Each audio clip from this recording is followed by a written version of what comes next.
అయితే నాదో డౌట్. ఇప్పుడు నువ్వు అన్నావు ఆఫీస్ నుంచి కొంచెం ముందుకు రాగానే అమ్మాయిలు గుద్దారు అని.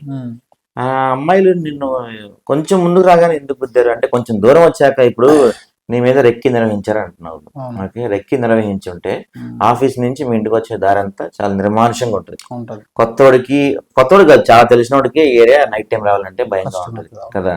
నేను నిజంగా వాళ్ళు చంపాలి అనుకుంటే, ఇంకేమైనా చేయాలి అనుకుంటే అక్కడ అంత సెంటర్లో ఎందుకు చేస్తారు? ఇక్కడే చేసి ఉండొచ్చు కదా. ఇంకా అది వాళ్ళ ప్లాన్ ఏందో మనకేం తెలుస్తుంది చెప్పండి. ఉమ్, నేను అసలు వాళ్ళ ప్లాన్ ఇంకా అక్కడ కూడా సీసీ కెమెరాలు ఉన్నాయి ఉమ్, అంటే వాళ్ళు వాళ్ళ వాళ్ళ ఏరియా వరకు అక్కడ ఏవి దొరకకుండా ప్లాన్ చేసుకున్నారు. ఉమ్, అంటే పబ్లిక్ సీసీ కెమెరాలు ఉంటాయి కదా, ఉమ్, ఉమ్, ఉమ్. పబ్లిక్ సీసీ కెమెరాలు మొత్తం డౌన్ అయి ఉన్నాయి. ఓకే. అంటే ఇప్పుడు ఏదైనా సీసీ కెమెరా ఇట్లా ఉంటది, ఉమ్, ఇట్లా ఉంటే ఈ మొత్తం వస్తుంది. ఏరియా కవర్ అవుతుంది. ఉమ్, దాన్ని ఇట్లా వేసి పెట్టారు, ఉమ్, ఇట్లా వేసి పెట్టారు. అంటే ఉమ్. ఓన్లీ నేల మాత్రమే చూస్తారు. ఓకే. ఆఫీస్ నుంచి ఎంత డిస్టెన్స్ లో జరిగింది ఇది? జస్ట్ ఒక 10-15 మీటర్స్ కూడా ముందు పోలే మేము కార్లో. ఫస్ట్ కి ఇప్పుడు నీకు డ్రైవింగ్ కార్ అవునవును. వస్తుంది, ఉమ్, ఫస్ట్ గేర్ నుంచి సెకండ్ గేర్ మనం ఎంత మూవ్ అవుతుంది అంతే, కొంచెం ఒక 10 మీటర్స్ 20 మీటర్స్ ఇంకా అంతకంటే ఎక్కువ move. First gear second gear పల్లె ఇంకా బండి. నేను ఒకసారి ఒక్కడే ఉన్నావా కార్లో? ముగ్గురు ఉన్నాం. ముగ్గురు ఉన్నారు. సినారీ చెప్తా విను కరెక్ట్ గా. మేము దిగినాం, కెమెరాలు పెట్టుకున్నాక అక్కడ నుంచి కొంచెం జస్ట్ ఫస్ట్ గేర్ వేసి కొంచెం మూవ్ కాగానే ముందుకెళ్ళి ఒక పర్సన్ వస్తాడు, ఉమ్, బండి ఆపే విధంగా, ఉమ్, ఉమ్, సడన్ గా బ్రేక్ వేసే విధంగా. ఉమ్, అది రాగానే మనం ఇప్పుడు మనిషి కనపడితే అంతే. గుద్దుకుంటే పోం కదా, ఉమ్, ఆడ ఆపినాం. ఉమ్, ఆడ ఆపగా వెనకాలకి వెళ్ళి వీళ్ళు వస్తారు, ఉమ్, వీళ్ళు వచ్చి డాష్ ఇస్తారు. ఉమ్, అది కూడా మీరు చూడండి, మన మన ఇది రోడ్ అనుకుంటే కార్ ఇట్లా ఎడ్జ్ నుంచి పోతుంది, లెఫ్ట్ నుంచి ఉమ్, ఎడ్జ్ నుంచి పోతుంది. ఓకే. పోతుంటే వాళ్ళు వచ్చి ఒక ఓవర్టేక్ చేయాలనుకున్న వాళ్ళైనా ఎవరైనా కానీ ఉమ్, రైట్ సైడ్ నుంచి ఇట్లా వెళ్ళిపోతారు. ఉమ్, ఇదంతా స్పేస్ ఖాళీగా ఉంది, ఉమ్, కానీ వాళ్ళు వచ్చి వాళ్ళు లెఫ్ట్ సైడ్ గుద్దారు. ఓకే. అంటే ఇదంతా ప్రీ ప్లానెడ్ అనమాట. ముందుకెళ్ళి ఒకటి ఆపాలి, వెనకాలకి వెళ్ళి గుద్దాలి, ఉమ్, గుద్దేసి మన మీదనే ఎక్కువ అది చేయాలి. ఉమ్, గుద్దినాక కూడా వాళ్ళు మనకు డాష్ ఇచ్చినాక కూడా కార్ ఇచ్చినాక నేను దిగినా, మనోడు దిగి ఉమ్, ఏమైందమ్మా ఎంత స్పీడ్ వచ్చి చిన్నగా రావచ్చు అంటే ఇంకా మామూలుగా రివర్స్లో ఏమంటారు, ఉమ్, కొంత వల్గర్ లాంగ్వేజ్ వాడుతూ ఉమ్, అది మనం కళ్ళు మింగినాయి అనకుండా మనం అంటాం కదా. ఉమ్, సో అట్లా కళ్ళు మింగినాయా ఉమ్, కనబడతానే కొంచెం వల్గర్ లాంగ్వేజ్ మాట్లాడతాం, ఉమ్. అమ్మాయి మాట్లాడతాం. ఓకే. ఇద్దరా ఒకళ్ళ? ఇద్దరు అమ్మాయిలు. ఇద్దరు అమ్మాయిలు. అదేనమ్మా నువ్వు ఒక అమ్మాయి ఉండి ఏం మాట్లాడుతున్నావు, ఏం భాష అది, ఉమ్, అదేం యాటిట్యూడ్ అని చెప్పేసి నేను అన్నా. ఉమ్, నన్ను యాటిట్యూడ్ అంటావా నువ్వు అన్న. ఉమ్, సరే ఇదేదో కథ ఉల్టా పల్టా ఉంది, అమ్మాయి చెప్తే అంటే కొంచెం కిడ్ లెక్క ఉంది, పెద్దగా మెచ్యూర్డ్ ఉన్నటువంటి పర్సన్ లెక్క అనిపించాలి నాకు అమ్మాయి. ఓకే.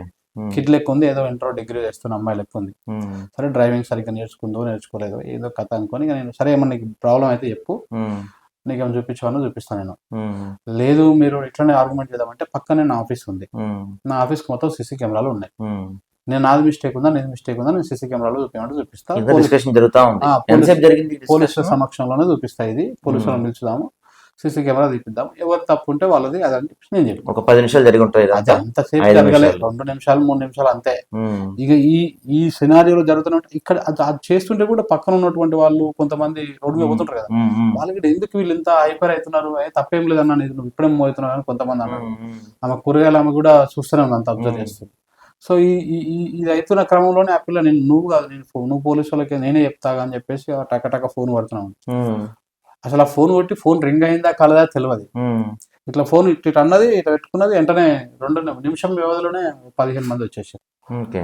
అంతే, అక్కడక్కడ సందులో ఒకటేసారి ఇట్లా గుప్పుని వచ్చేసి ఉమ్, వచ్చేసి కథ వస్తూనే ఉన్నారు.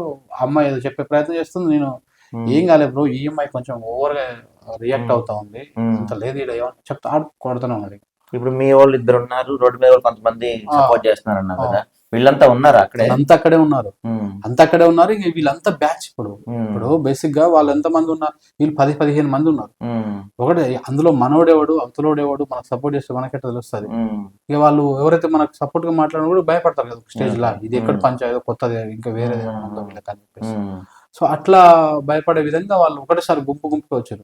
ఇందులో ఇంకొక విషయం ఏంటంటే మన కార్ని ఎవరైతే అడ్డం వచ్చి ఆపడం ముందు వాడు అప్పటిదాకా సైలెంట్ గా ఒక మూలకున్నాడు, వాడు కూడా కొట్టాడు. వాడు కొట్టినందుకు ఇది బ్రేక్ అయింది, వాడే కొట్టినది. వాడు బాగా బందోబస్తు ఉన్నాడు, రెడ్ టీ షర్ట్ వేసుకొని ఉన్నాడు. దేంతో కొట్టాడు? వాడికి చెయ్యి కడముంది, మరి ఆ చేతిలో ఏమైనా ఇట్లా పెట్టుకొని నిలబడి ఉన్నాడు. గట్టి కొట్టేసరికి ఇది టాప్ అనేది ఒక్క దెబ్బకే ఇది ఇరిగింది, మొత్తం రక్తం అంతా ఇట్లా నిండిపోయింది.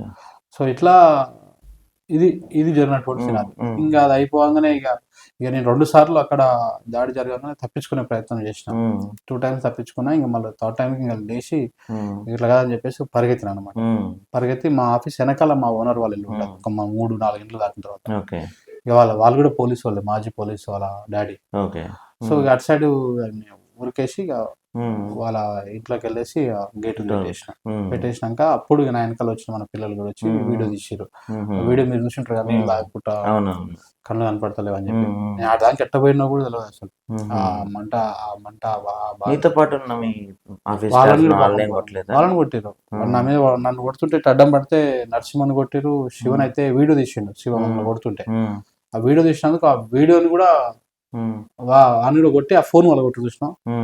ఫోన్ వాళ్ళ కొట్టి నా 2 ఫోన్లు ఎత్తుకొని పోయారు.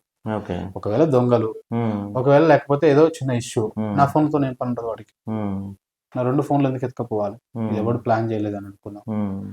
అయితే ఇంత జరిగినాక పోలీసు వాళ్ళు ఇదంతా వచ్చి, పోలీసు వాళ్ళు వచ్చినాక 2 అమ్మాయిలని కొట్టిన వాళ్ళని పట్టుకొని పోయారు పోలీసులు. పోయిన తర్వాత ఆడిపోయిన తర్వాత మొత్తం సీన్ అంతా ఇంకొక తిరిగి నడుస్తా ఉంది. కంప్లీట్ ఇస్తుంది పోయిన మన పిల్లల్నేమో బయట కూర్చోబెట్టారు. మాట్లాడతలేదు, ఆగ్రహం పైన ఉండరు అని చెప్పేసి అంటున్నారు. ఆడిపోయినాక ఆ అమ్మాయిలు రివర్స్ లో మన మీద అది చేసే ప్రయత్నం, వీళ్ళే మమ్మల్ని అరెస్ట్ చేసిరు, మమ్మల్ని అది చేసిరు ఇది చేసిరు అన్నట్టుగా వాళ్ళు చెప్పే ప్రయత్నం వాళ్ళు ఒకటి చేసిరు. అయితే వాళ్ళు దొరికిపోయారు పోలీసులకు అక్కడనే. అమ్మాయిలు చెప్పే స్టోరీ ఒక తిరుగుంది అంట, అమ్మాయిలు చెప్పేది ఒక తిరుగుందంట, వాడు కొట్టిన వాళ్ళ స్టోరీ ఒక తిరుగుందంట. ఒకసారి షెల్ అంటారంట, ఒకసారి ఫ్రెండ్స్ అంటారంట. ఇట్లా రకరకాలుగా చెప్పేవరకు పోలీసు వాళ్ళకి కూడా అర్థం కాలేదు. అమ్మాయి ఏదో డ్రామాలు ఎక్కువ ఉందిరా అని చెప్పేసి బయటకు వచ్చి కానిస్టేబుల్స్ కొంతమంది మన వాళ్ళతో అన్నారట, వాళ్ళంతా డ్రామాలు ఆడుతున్నారు, 3 స్టోరీలు చెప్తా ఉన్నారు అని చెప్పేసి అనేసరికి ఇంకా మన వాళ్ళకి కూడా ప్రయత్నం చేసిరు. అక్కడికి నైట్ ఇదే ప్రయత్నంలో ఉన్నారు. సో అమ్మాయిలదే కేసు తీసుకొని మన తీసుకోకుండా చాలాసేపు దాకా ఉన్నారు. సో ఇంత నడుస్తూ ఉంటే, ఇంత అడవుడైతుంటే వాళ్ళు పోలీసు వాళ్ళు వాళ్ళ కేసులు తీసుకోవడానికి ప్రయత్నం చేశారు. ఫస్ట్ నైట్ 1:30 ప్రాంతంలో సిఐ వస్తాడు స్టేషన్ కి. బేసిక్ గా అంత నైట్ పోయిన వాళ్ళు రారు, ఏదంటే రైటర్ తో రాపించుకుంటారు, కంప్లైంట్ రేపు పొద్దుగాలని మాట్లాడుతూ అంటారు. ఆయన కూర్చొని వాళ్ళతో మన మీద ఎవరైతే అటాక్ చేసారో వాళ్ళతో మాట్లాడేటువంటి ప్రయత్నం ఇట్లాంటివన్నీ చేసారు పోలీసులు. ఇక మనోళ్ళు కూడా, నేను హాస్పిటల్కి అప్పటికి నేను యశోదకి వెళ్ళిపోయినా, అయితే అయ్యి ఉందాడ ఇక్కడ జరుగుతుంది. మార్నింగ్ మనకు చెప్పారు పొల్లలు, ఒక్కొక్క పర్సన్ వచ్చిండు, ఫోన్ కూడా చేశారు. ఇదంతా పోలీసులు అంతా రివర్స్ చేస్తూ ఉన్నారు. దీన్ని ఇంకొక తిరగబోతా ఉన్నది. మనము అసలు ఇది ఇది మన మీదనే రివర్స్ లో ప్రచారం చేస్తా ఉన్నారు, మన మీద అమ్మాయిలని అది ఇది అన్నట్టు చేస్తా ఉన్నారు. ఇది కరెక్ట్ కాదు, ఎట్లా చేద్దామంటే మన కెమెరాలు ఉన్నాయి కదా అన్ని బయట, అన్ని కెమెరాలు తీయండి, ఒక 2 days నుంచి అన్ని సీసీలు తీయండి, వీళ్ళు ఎవరైనా వచ్చిరా ఏంది కథ అంటే. మన వాళ్ళు ఆ రోజు నుంచే సాయంత్రం 8-9 గంటల నుంచి అన్ని అబ్జర్వ్ చేస్తే మన మీద ఎవరైతే అటాక్ చేసారో వాళ్ళందరూ అక్కడక్కడే తిరుగుతారు. అమ్మాయిలు కూడా, అమ్మాయిలేమో మన మీద అటాక్ చేసే కంటే ముందు ఒక 10-15 నిమిషాల ముందు వచ్చారు. వచ్చి అటు సైడ్ స్కూటీ మీద ఉండి వెయిట్ చేస్తారు మన కారు మూవ్ అయినాక. ఆ సీసీ కెమెరాలు అన్నింటిలో ఉంటాయి. అక్కడ వెయిట్ చేసి మన కారు మూవ్ అయినాక వచ్చి గుద్దుతారు అనమాట వెనక. సో ఇట్లా ఇదంతా ప్లానింగ్. దీనికంటే ముందు కూడా మన ఎదురుగా కొన్ని టీ టైం ఒక డబ్బా ఉంది, అక్కడ నుంచి కూడా మన తెలిసిన మిత్రుడు రిక్వెస్ట్ చేసి ఆర్సీసీ కెమెరాలు తీసుకున్నాం. వీటన్నింటి తీసుకుని అన్ని అబ్జర్వ్ చేస్తే సాయిరామ్ రెడ్డి అని ఒక పర్సన్, రెక్కి నిర్వహించిన పర్సన్ తేలిండు, పదే వచ్చి తేలిండు. సాయిరామ్ రెడ్డి ఎవరంటే శశిధర్ రెడ్డి వాళ్ళ అనుచరుడు. సాయిరామ్ రెడ్డి అని ఎలా అంటే చూడగానే గుర్తుపట్టావా? నేను కాదు, మన వాళ్ళు గుర్తుపట్టి ఈయన ఎవరు ఏంది కథ ఏంటి అనేది. అక్కడ ఇప్పుడు ఆ దాడి చేసిన వ్యక్తులు కూడా కొంతమంది పిల్లలు మన్సూరాబాద్ సంబంధించినటువంటి వాళ్ళు కొంతమంది ఉన్నారంట. వీడెవరు వెనక ఉంటాడు, వాడెవడు వెనక ఉంటాడు, ఇట్లా కొంచెం మనం ఎట్లా మనం హాస్పిటల్లో ఉన్నా కానీ మన టీం కానీ మనకు తెలిసిన వాళ్ళు కానీ చాలా మంది వచ్చారు.